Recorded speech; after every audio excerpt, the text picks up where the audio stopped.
journal bi daal di koy génne voilà donc maître Moussa Diop aussi moom mu daal di génne benn publication bu mu def tey ci compte wala ci page Facebook am daal di xam ne si le mot alku a été judiciairement qualifié d'injure publique, affaire Moustapha Diakhaté, indigne ne saurait en échapper. Je dépose sans délai une plainte pénale contre le sieur Serigne Saliou Gueye, patron du quotidien Yor Yor bi. Une autre plainte sera déposée auprès du CORED et du CNRA. Quelle presse loolu nag le maître Moussa Diop tey daal di bind donc mu annoncé une plainte bi nga xam ne da koy déposé jëmale ko ci ki nga xam ne ni moom mooy Serigne Saliou Gueye bu moom journal bi di Yor Yor ci titre bi nga xam ne ni def na ko di ko qualifié de quelqu'un d'indigne xëy na loolu moo tax moo jur plainte boobule oui. Voilà Abdourahmane avant ñuy ñëw un peu dans le contexte juridique. Oui. J'aimerais bien poser une question à Thioune. Nan lay expliquer tey jii la trajectoire politique de maître Moussa Diop. Bon, maître, bon, politiquement et sa force politique. Avant ñuy ñëw dans le contexte juridique. Trajectoire politique bi nan lañ koy expliquer. Maître maa ngi koy soog xam am ak benn coalition xaw ma mouvement xaw ma lan jot na. waaw am na tuddee partem bi waaw lan jot na. après Macky Sall dem présidentielle 2012 mu soutenir ko suma jumulee Macky Sall gagné. Puisque c'est un allié, Macky daal di ko dénk la direction de Dakar Dem Dikk. Alors gestion bi baax na wala baaxul loolu ku ne mën na ci wax mais quelle que soit la gestion am na fu mu fekkoon Dakar Dem Dikk. loolu moom c'est la vérité aussi. am na fu mu ko fekkoon du point de vue tangibilité muy gis mu def ay actes. parce que jamono jooju ba jamono ji muy soppeeku. Dakar Dem Dikk moom doxuloon bu mu toogee dafa réglé. diggante boobu xam ne gestion man xawma ci dara gestion bi waaye lu ma gis bi bus yi état au Sénégal à travers la direction Dakar Dem Dikk bus yi dañ doon dem normalement ay yenn lignes yu bëri ñu créé leen ay ci la ñu créé Sénégal Dem Dikk. ci la ñu créé Afrique Dem Dikk. yooyu ci la donc yooyu quel que soit tey lu muy def da nga koy nangul. parce que ci reñam la. alors lu ci des mooy. Il a le courage de ses idées. moom am na yu bëri këfu ko fii am na ñu bëri ñemuy wax fii. Sénégal fii. ñu bëri ñemuy wax ku wax yaa ngi sóoraale ñu wax la dara. mais moom nekku si yooyu. alors léegi lu mu wax dëgg loolu dëgg arrangé loolu beneen débat la. il a été dans Macky Sall lu muy wax arrangé wu ko mu dàq ko parce que daf ne troisième mandat vraiment waru nekk débat te moom waru si nekk. mu prix Macky Sall dàq ko. mu dàq ko mu décidé opposé wu. gis nga mu nekk di opposé wu mu wax ci benn affaire ñu woo ko ci benn décembre 2023 xaw ma tëj ko pour diffusion de fausse nouvelle. ñu bàyyi ko amnistie bi yóbbaale ko mu génn présenté candidat jàllul mu dem ànd ak Diomaye. affaire bi génn moom mu jàpp ne même su ma nekkee ak yow allié du tere su ma amee lu ma lay wax su dee ànduma ci dama la koy wax.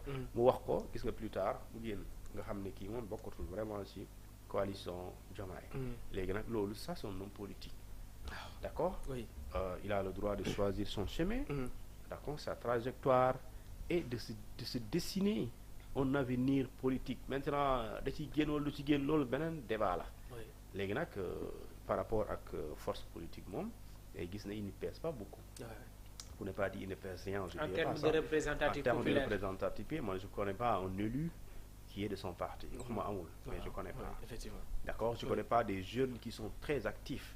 D'accord, dans la vie politique du Sénégal, qui sont sur les plateaux, qui sont dans les espaces, quand je dis espace mooy virtuel, gisuma leen. D'accord, bien que mun na am wala am na mais gisuma leen. léegi moom lui en tant que tel homme politique alors il sait quand même wax loo parce que coow li yëpp moom la bu nekk loolu moom peut-être Azura bii di ñëw. man cette vidéo je l'ai vue avant. waaw je l'ai vue avant aujourd'hui. mais moom moo ko indiwaat peut-être moom moo ko indiwaat tàngalal ceeb. waaw tàngal ceeb la loolu la tàngal ceeb. léegi tàngal ceeb bi nag mooy indi coow li. léegi coow li nag mooy tey su ko procureur gisuloon bu nekk la Moussa Diop amaana procureur di ko gis wala plus tard la koy gis. léegi nag moom il a décidé de s'opposer. en politique c'est ça soo jekkoo sa adversaire da nga ko koy won. léegi moo tax mu won leen ko. léegi yow mii adversaire mën nga ci bañ a ànd te doo ci ànd mais moom il est dans la politique bu la jekkoo mais daf la koy won. waaw boo ko jekko woon ko c'est ça. c'est politique la on est en politique ah. les plaintes bu mu déposé contre Serigne Saliou Gueye tam ci article bi nga xam ne ni yor bind na ko tey. waaw xam nga mots yi. les mots n'ont de l'autre sens que dans am nañu koy tuddee sax. les mots voilà dans le contexte. merci indignité moom bëgguma ko ma ko wax man vraiment bëgguma ko ma wax tu es indigne. déedéet indigne lu tax parce que du qualificatif bu baax. effectivement du dëgg. donc bëgguma ko soo waxee nit tu es indigne c'est soustraction de valeur. du dëgg. léegi nag yow ndax lu mu la wax jàpp nga ne c'est un préjudice moral parce que nag nit ñi pour nga mën a porter plainte wala yóbbu nit ci kanam yoon day fekk nit ki mu nekk victime wala présumé victime d'accord. mu ci préjudice moral du looy laal luy affecté sa bopp la sa psychologie la. wala mu nekk préjudice corporel wala mu nekk préjudice économique ou financier. léegi nag moom moo la mën a wax lii bu mu ko déggee lan la ko def xaw ci mënu ko tontu si loolu. léegi nag moom dafa jàpp ne dañ koo tooñ yoon de nee na ku jàpp ne dañ laa tooñ rek ñëwal nga fajal la salaire wala nga xool nu mu demee. léegi moom bu déposer plainte dans ce cas on verra indignité boobu est-ce que c'est synonyme de c'est pas xam nan la koy qualifier parce que il faut nga wutal ko tur. xaw ma injure publique nga koy tuddee xaw ma propos contre un bon mœurs xaw ma diffamation xaw ma na koy tuddee.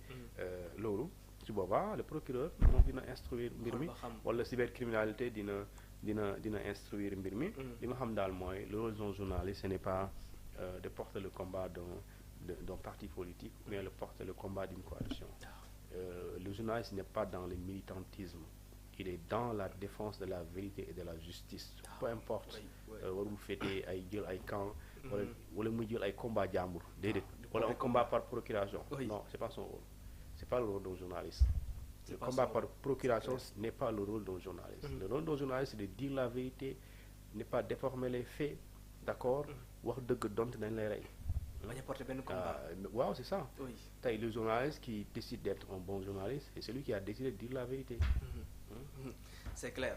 En tout cas avec Thioune man je préfère surtout les questions juridiques en tout cas moom la ñu gën a waxtaanee te ce dimanche dinañ ñëwaat tamit ci yaatal bi ci yeneen points yi nga xam ne aussi laal na wàllum yoon donc dimanche à partir de 16h 17h da ngeen ñu topp ci DK 221 plateau bu yaatu lay nekk ci lépp li nga xam ne aussi jëm na ci wàllum yoon foofu lañ koy leeralee donc Thioune maa lay jaajëfal bu baax a baax.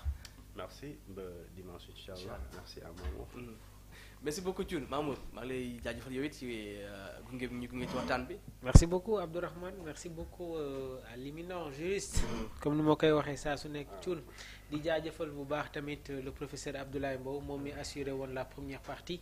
toute l'équipe technique de DKR 221 Omar Silla Fallou donc ak Ali donc ñu ngi leen di jaajëfal bu baax di jaajëfal tamit sa mbokku internet yi communauté bi. waaw ñooñu tamit ñoom laay xool ni sax oui. suñu gars yi waaw suñu gars yi donc Fatou Balago ñoo ngi koy nuyu Cheikh. c'est la deuxième fois. waaw ngay tudd Fatou Balago Abdourahmane. Cheikh Naar Diagne donc Jean Kamou yéen ñëpp ñu leen nuyu baax a baax donc ñu ngi leen di béggee Mbaye Sena Alioune Rahim Gano Thiat yéen ñëpp ñu leen di béggee bu baax a baax di leen safoo encore une fois di rafetlu tamit ni nga ñu toppee ci Dakar 221 amuñu seen fay donc da ngeen continuer di abonner di partager di liker ngeen topp ñu chaque fois rek ci contenu yi nga xam ne ni da ngeen indi donc waaw. am na démb comme message de Ziguinchor. oui. waaw dama ko fàtte woon sax donc nee na mi ngi ñuy bàyyi xel saa su nekk fii ci biir DKR 221. oui dama ko fàtte woon mais mi ngi lay jaajëfal tamit bu baax. xam naa après dinaa la jox sax contact am. incha allah comme ça ngeen mën a saafoon. incha allah am na solo donc ñun ñoo leen fi nekkal rien que bëggal leen jox leen ay informations yu wër te wër.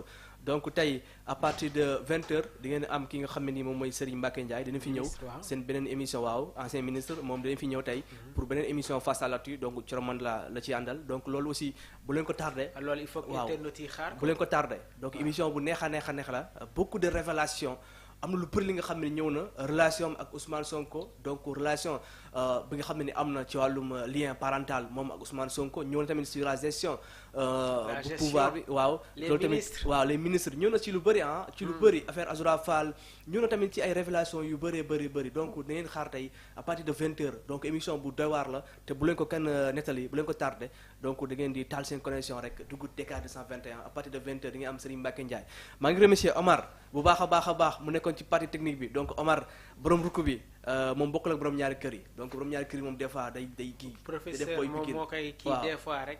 mais moom tamit foog ñu defal ko kañot non Omar moom. parce que liñ ko def Abdourahmane surtout ak tabaski bi di ñëw nii.